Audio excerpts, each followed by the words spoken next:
Welcome to another segment of SAIPPREM. We're glad to be with you. To all our viewers across the country, may God bless you during this program. And once again, if you missed our last program, yes, Pastor Malcolm with us. He is the part of the executive of SAIPPREM and also part of the Treasury Department. Pastor Pat Maketa is our national convener. He travels to the country, setting up meetings for SAIPPREM. So we're very glad to be with you. And I'm just going to ask him to greet and welcome you as well. Pastor Pat? Morning all the ministers and the viewers out there. It's good to be in your home and wherever you are and to share with you what's on our heart regarding SAIPPREM this morning. Thank you, Dr. Swartz. Pastor Pat? Goeiedag aan al ons predikante, ons ministers oor die land. Het is wonderlijk vanochtend weer samen met u te wees en samen met Dr Jerome Swartz op die programma van SAIPPREM. And again, to all the viewers, there is just really a discussion and informal, and we're talking about SAIPPREM and the relevance of SAIPPREM across South Africa. And once again, SAIPPREM, it stands for South African Institute for Professional Pastors, Reverends and Ministers. Also open to apostles, bishops, any minister of the gospel, or evangelist, or prophet. And maybe you don't see that words included in the SAIPPREM logo, but the word SAIPPREM is just for easy on the tongue, just to clear it up for you. So it's open for everybody. So this discussion, we had the first one, and we talked about the relevance of SAIPPREM. In this discussion, we want to talk about some of the points, and Pastor Malcolm and Pastor Pat has got questions they're going to be posing.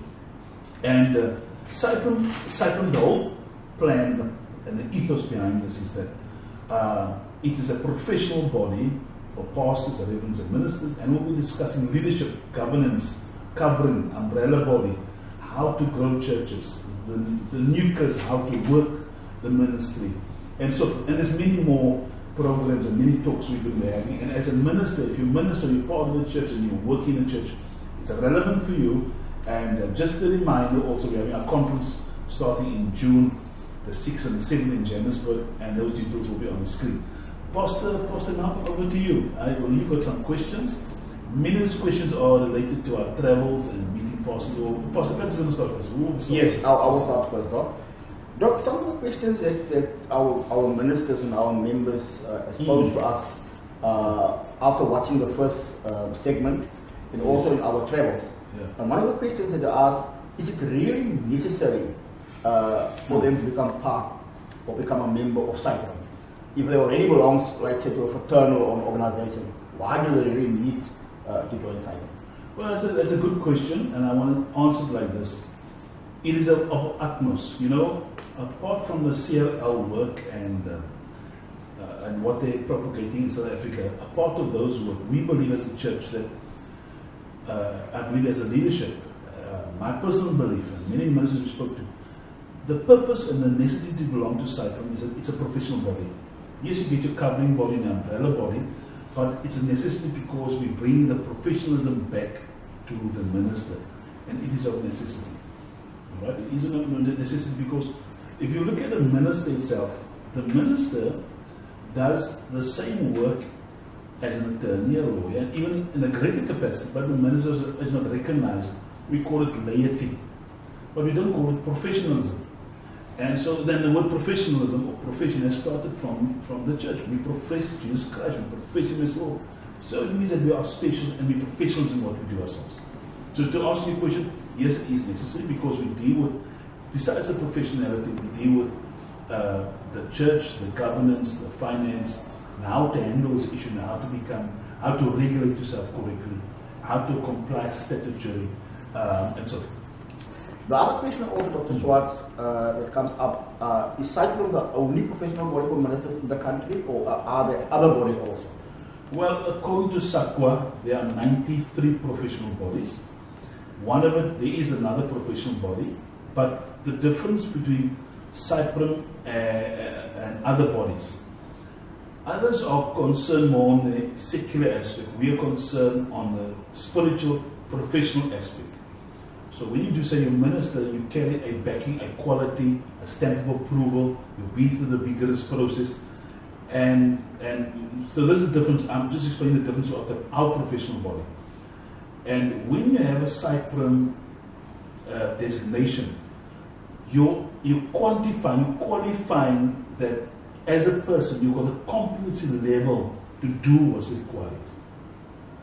Yeah, Dr. Swartz, one of the findings in the CRL's report, and I think it was one of their biggest, I don't know if I can say gripes, but they were concerned. They asked the question, who are these men? Because in their report, they wanted to know, they even stated there is no competency, as you said this, and ministers must comply.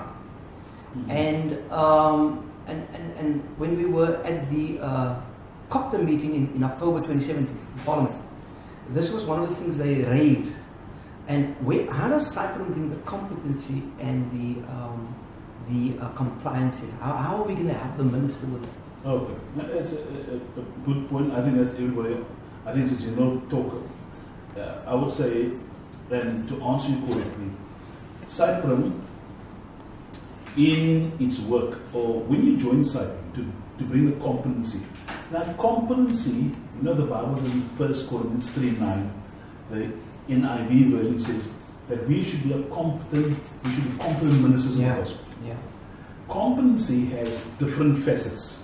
So when we say competent, are you competent in ministry? When I say ministry means to serve. Are you competent in preaching? Are you competent in finance? Are you competent in understanding a little bit of text of the church?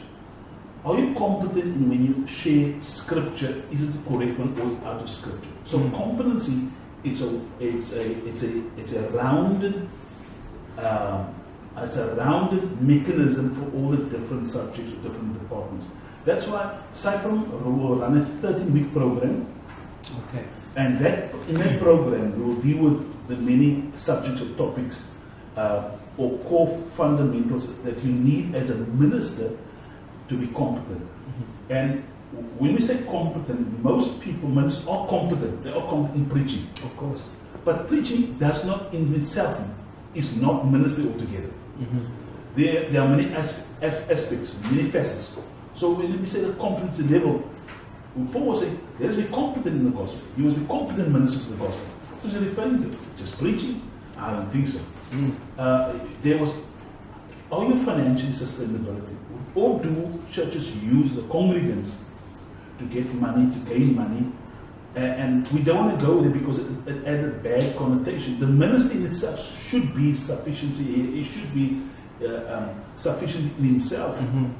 Not living off and waiting when an offering comes. When we take the offering, we praise the people. So I know some people that even take 6 offerings, which is not good to say on this program, but it's actually true. And I think, Doctor, just to interject, this is the heart of the matter with the CRL. Because, like you say, it's not that we want to point finger at ministers out there, but there were some ministers that have come and has really put this pressure. I mean, we've heard in the CRL's report, their findings was some poor people in the congregation, they had to give up their certain expenses. Even sell their houses. Right. Cashing their bonds and things like that. And which I believe this is where the CRL says, where is the accountability? Yeah. Hence the fact SAIPPREM comes and brings that legalities. Yeah. And I would add on there, let's just talk about the CRL quickly. The CRL is probably one mechanism and one organization. And I will say this to you from a personal point, that CRL, we are not against CRL. We're actually for CRL. Yeah. I think CRL is doing a good job. Yes. I think they're doing a fantastic job. And I think a lot of the ministers that are complaining about CRL are ministers that are not complying or do not want to comply. I don't want to say they're rogue, but I want to say that CRL is doing a great job. And I really believe that this is the last days. And if God should use an organization as CRL to bring us all to a level where I believe God can breathe through. Now, and when we say breathe through, let's look at the scripture. Jesus said, are they against me? And he says, look at their fruits. And we believe that we are living in the last days. We know the Lord Jesus is coming. But Jesus also said, occupy until he comes. Yeah. So the church needs to come to that place. How to occupy. Becoming a vehicle, a voice. I don't want to say a voice. A voice is too limited. A vehicle to bring the transformational gospel. Through history.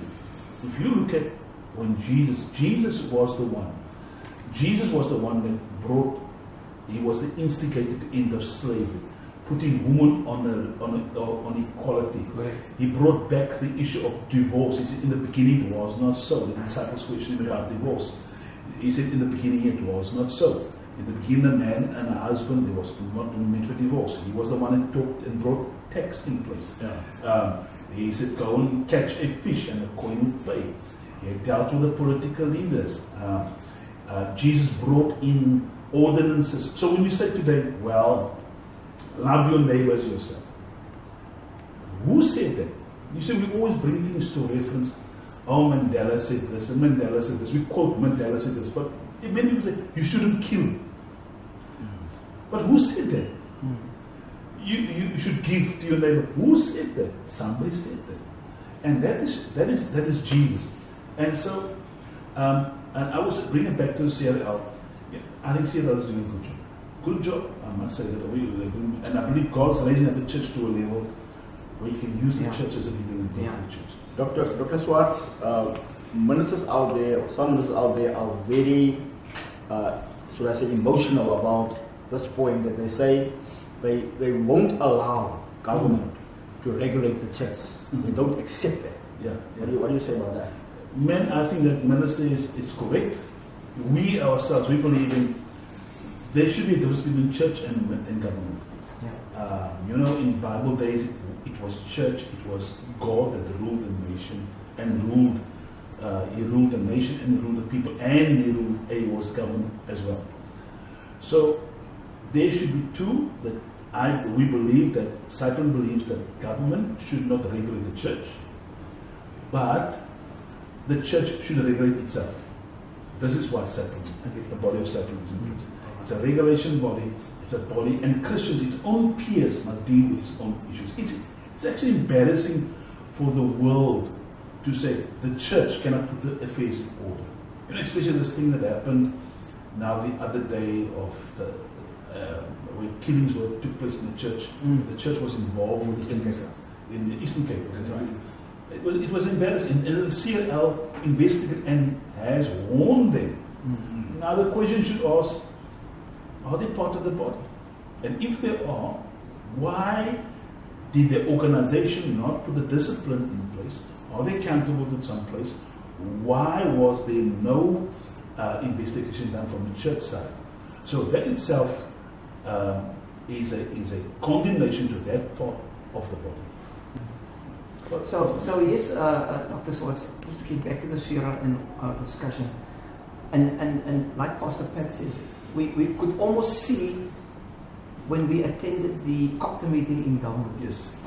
Yes, there was hostility in some of the ministers' hearts.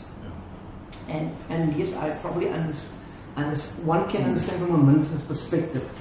But at the same time, like you said, we can't shoot the CRL down here. We agree. The ministers must not get us wrong or target. Yeah. We don't agree where we must be regulated by government. The church has always and can regulate itself. But I want to say the church has always, and the church has the ability to do it. Yeah. They are competent enough. Much more competent. They are competent enough. However, I think again, the CRL and they were shooting them down, but like you were saying, they did quite an interesting job.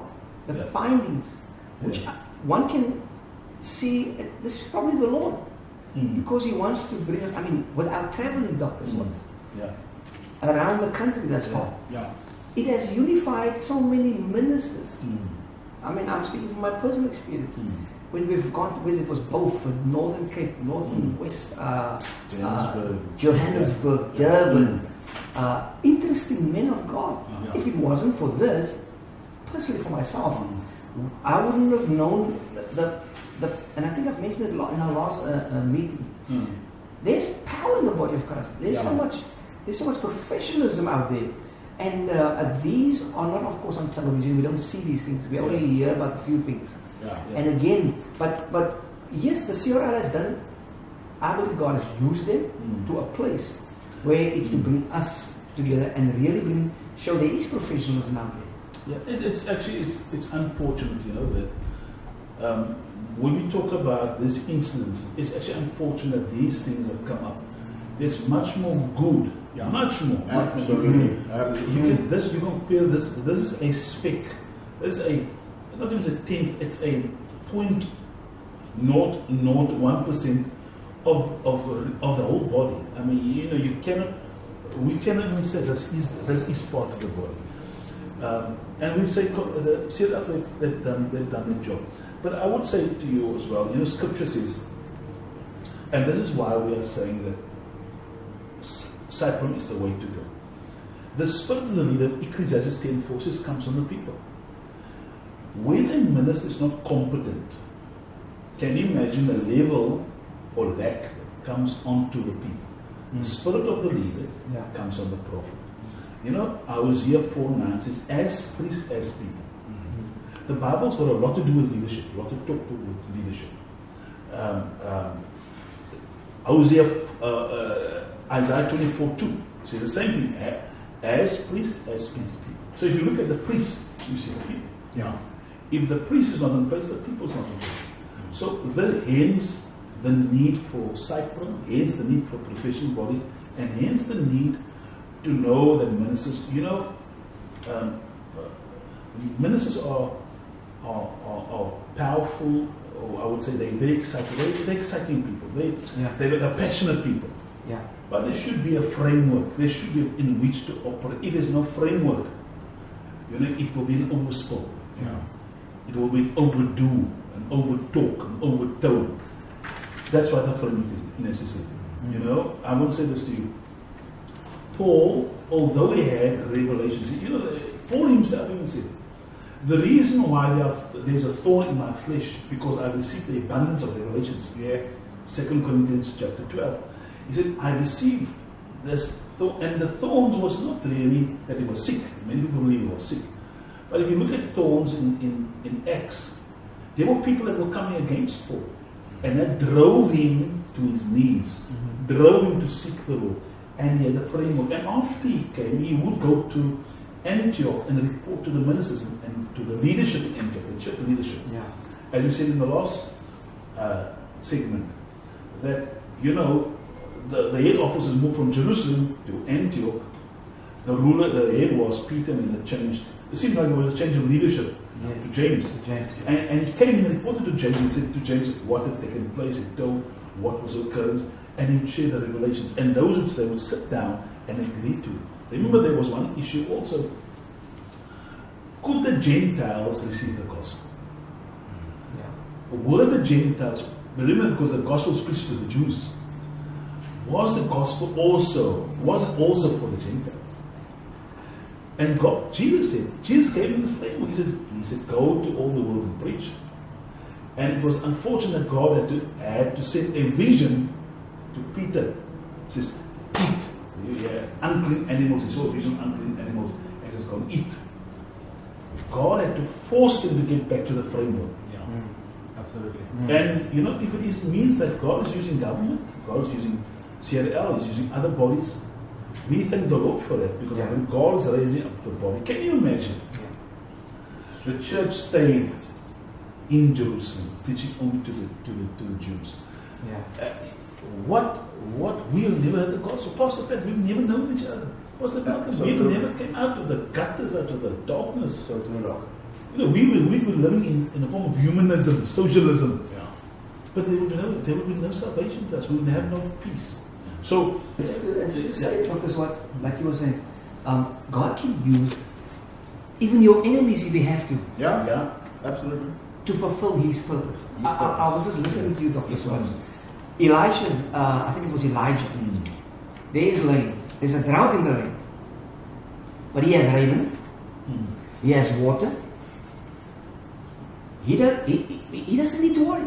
He's been taken care of. Then all of a sudden, God's plan was, hey, I need you to go to Zarephath. But he's not listening. This is the prophet of God. Why must I go?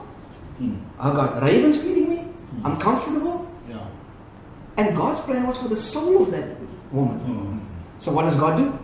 He creates a problem in your life to get you to move. He shuts the water down. He shuts the raven, doesn't feed him no more. And the prophet, I better move.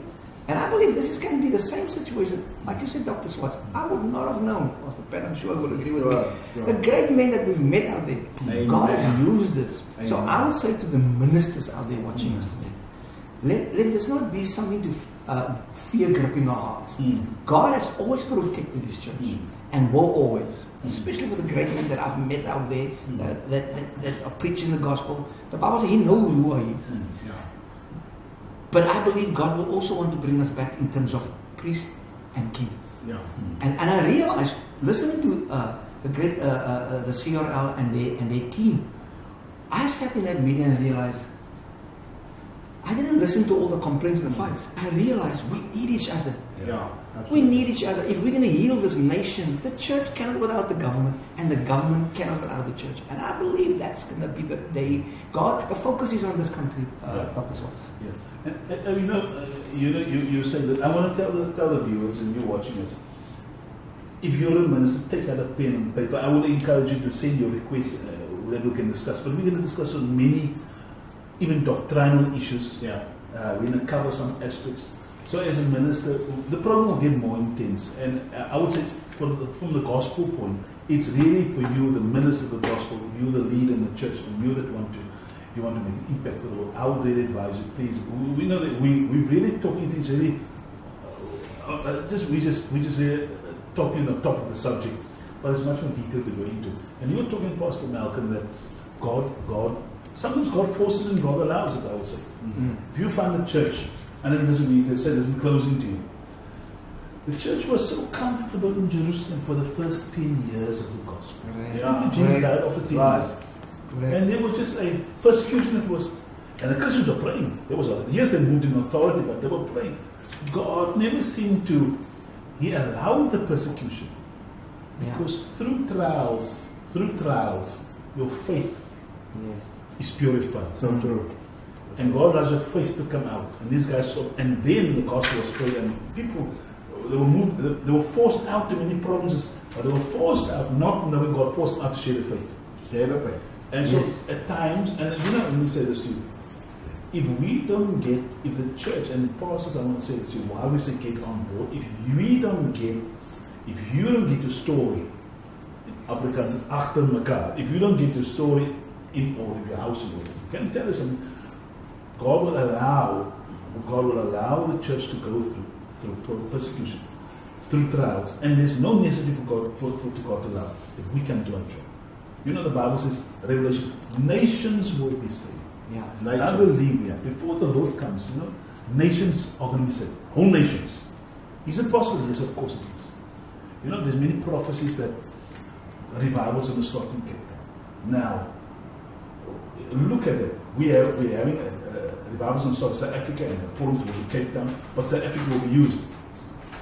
There's drought in Cape Town. Well, it's drought for the whole South Africa, but drought in Cape Town. The whole world is focused.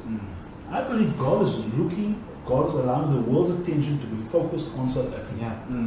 There's a spiritual drought, as a physical drought, a spiritual drought, and God is going to bring the rain. God's going to allow the rain, and where the believers need to do our part. God will release what we must do our part. And as a church, we can do our part. I will encourage you. I think we can close on this one. I will encourage you to get involved with SAIPPREM. Absolutely. Let's get a house in order. You know the Bible says, judgment first. Peter says, house of God. Judgment first begins the house of God. Let's get a house in order. Let's get involved. Get involved in SAIPPREM. Get involved with the programs. Get yourself equipped and become a powerful tool for God to be used. Amen. All right, from my side, bye-bye, Pastor Pat. Amen, Doc. I cannot agree with you more. It's important, as you said, that we as a church to get back to the mandate that the Lord has given us. Dr. Swartz, you mentioned earlier, and the CRL lady, and to get back to them again, their hearts cry, I could see. They really want to believe that we are the people who we say we are. Yeah. And that's why they've said, let the church sort them their business. Yeah. They want to see, are we ready? Because if we claim that we're the people of miracles and we are the people of hope, they want to see that. So they're not really fighting us, but they want us to get our house in order, like you said, Doctor. And I believe it's on God's heart, it's on God's agenda, and I believe through SAIPPREM God is going to do it. Pastor, you say bye to the viewers there? Pastor Malcolm? I'm so excited about this one. Viewers, thank you so much for joining. Pastor Pat? Baie dankie kijkers. Ons sien jullie volgende week. God bless you. Get involved with SAIPPREM. See the dates at the bottom of the conference. See you on the next.